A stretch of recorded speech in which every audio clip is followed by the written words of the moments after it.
Hello, welcome back to the road to episode 7, my ongoing series where I chart the road to the release of Star Wars episode 7, The Force Awakens on December 18th, 2015.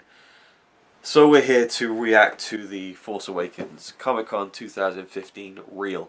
I feel like absolute shit. I just woke up from a 14-hour travel day. I need to shave. I got spots on my lips. My hay fever is kicking in like no other, so it's going to be really fun. But you know, I had to make a reaction video and keep on this course of anticipating the film and this video series over the past 2.5 years. Let's just get right into it and start the video. Here we go.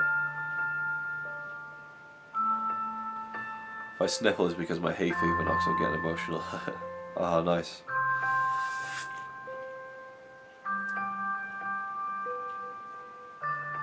R2, where are you? Nice, cool, interesting.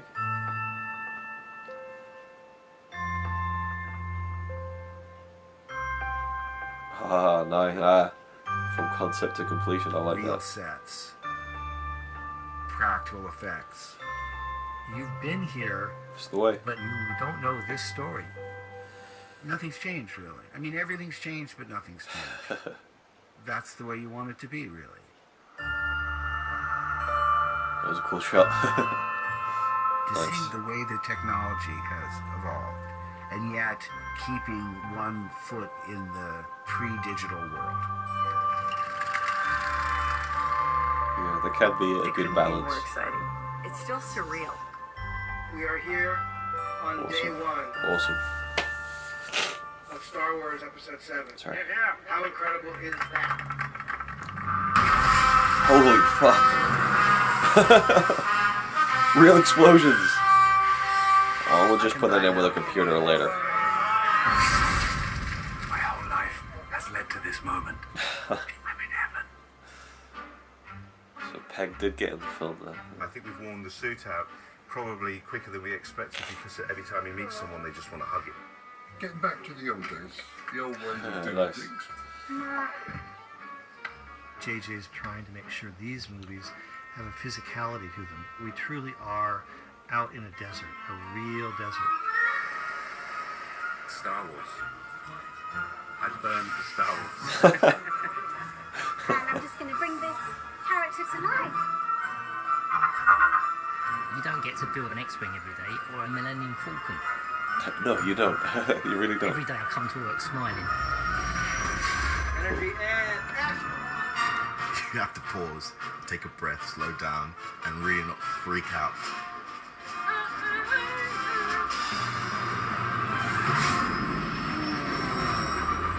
Holy shit.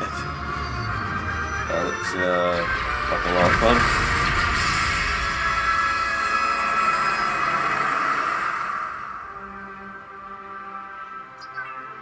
I was in the same room as all these legends and with all these new Oh, people. Steve, who it goes were black arm, legends do you see that? themselves.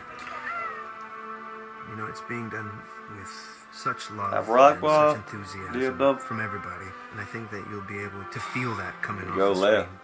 It means so much to Our so many first people. look.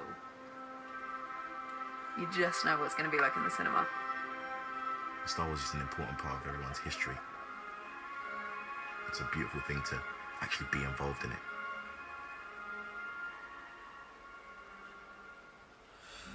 Cool.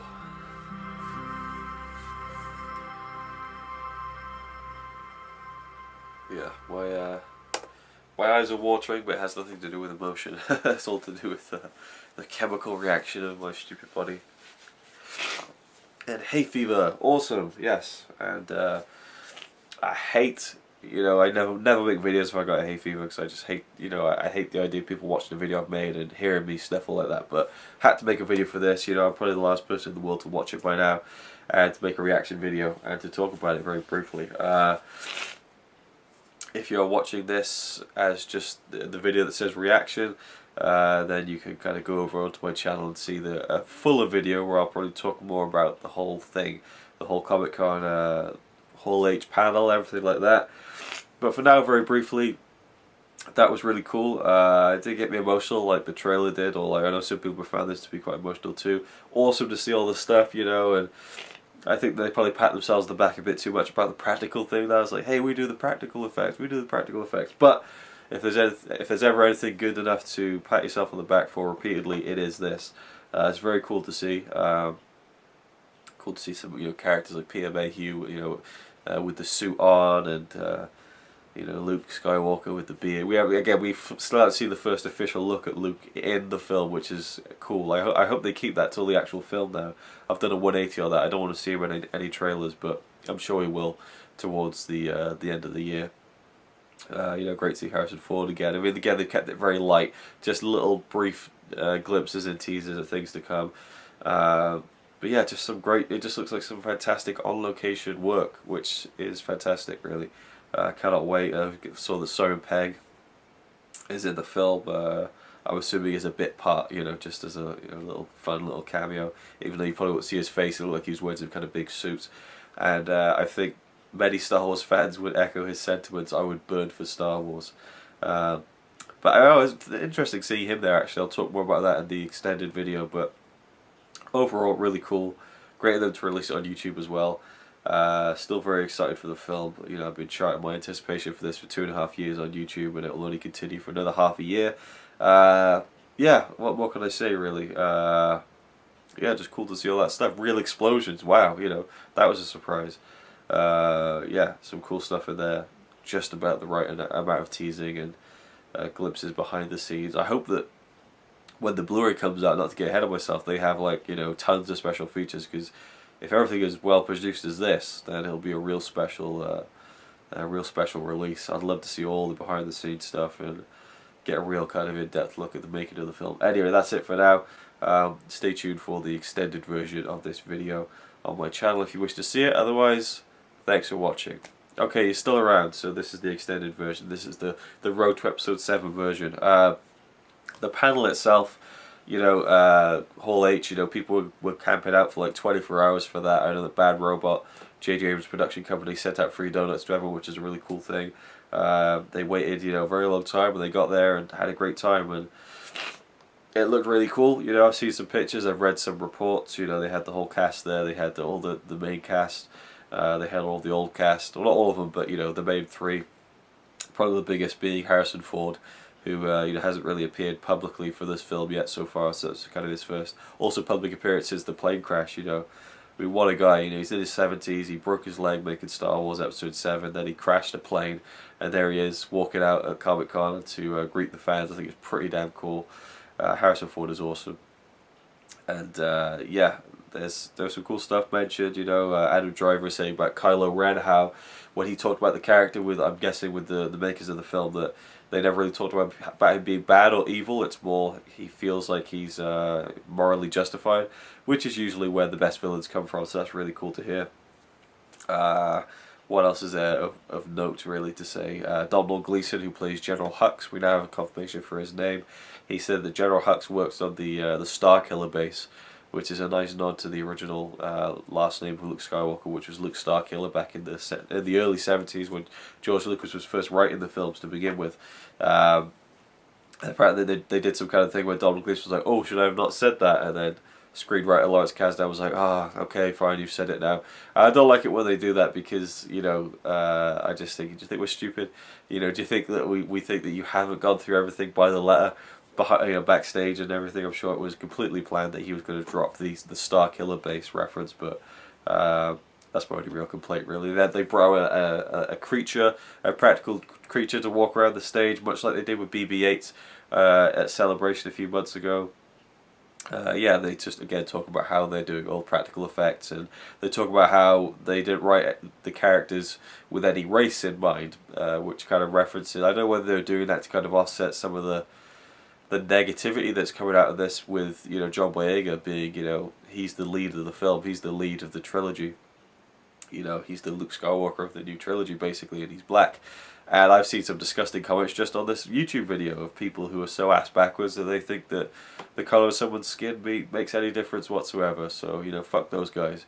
I don't know whether you need to kind of reference that negativity. I'm not saying they were, but I don't know why they brought it up. But just to say that, that it wasn't written as a black character, You know, I appreciate that, you know, and I believe it. I don't know whether they should have brought it up though, and Kathleen Kennedy said that more diversity and ethnicity would be something that would be explored in future Star Wars films. Again, I don't think you really need to go into that. You know, I think we live in a day and age now where it doesn't really matter, you know, and the people who do think it does matter, you know, they're not worth a damn. They're not worth anything. So, yeah. But anyway, I mean, fair enough that they probably needed to or wanted to reference that, and that's fine. You know, Harrison Ford was saying it was special to be back on a Star Wars set. He said it should have felt ridiculous, but it felt great. Carrie Fisher said it felt like an acid flashback, and it felt like it was before, but everyone was a bit more melted. Mark Hamill was saying how like he thought that Luke would be like a Ben Kenobi character, distraught over the fact that he fell head and heels in love with his sister, and that he was seeking therapy. And apparently Harrison Ford patted Mark on the back and said, you know, how many times do I have to say I'm sorry? So it sounded like a fun little panel. And of course we had the reel.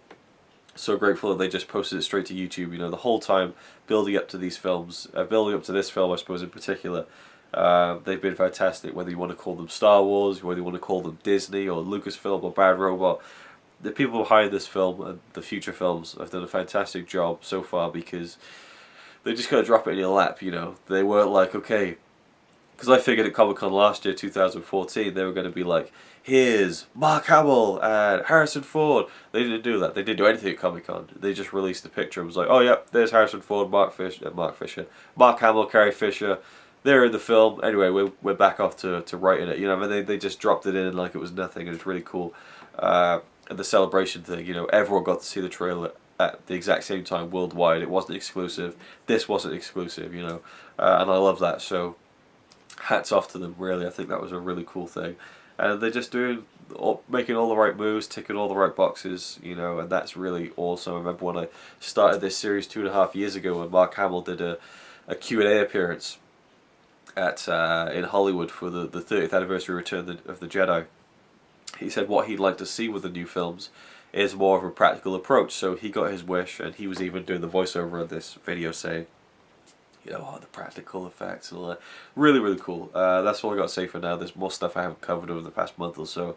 So I'll get to that in individual videos coming up very soon. But yeah, that's my thoughts on that. I thought it was awesome. Didn't quite get me going like the other one did. I don't know whether it's because I'm ill and tired, or, you know, just it was a nice addition to the ongoing anticipation, I think. And I would really like to see one more trailer and that be it. You know, you see so many films these days, they just over milk it with trailers. I would like to see one full theatrical trailer and that's it, you know. I mean, how great of a world would it be if they didn't need to show us anything, and they just had a way of telling us that this is going to be special, and we sat down in the cinema and we had the joint kind of celebration and jubilation that we had for the last trailer. You know, but in the cinema, seeing the film for the first time, you know, and having everything be fresh, it would be amazing. But we live in a world where that's not really possible. So I would like to see another trailer that doesn't give away too much, just like the other two. Doesn't show us Luke as well. I've now decided I don't want to see him. I'm sure I will. I'm sure they will include him in the next trailer. But I don't want them to over milk it or overdo it. So that's what I'm hoping for. Fingers crossed.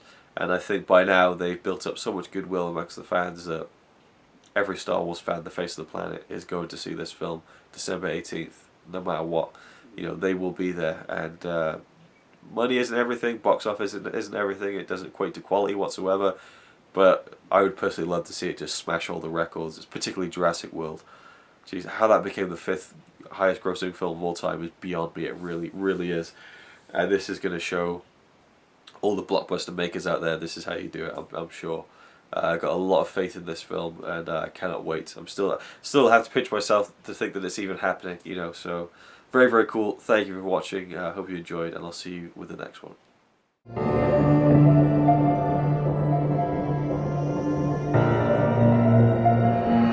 I don't know, 5 seconds.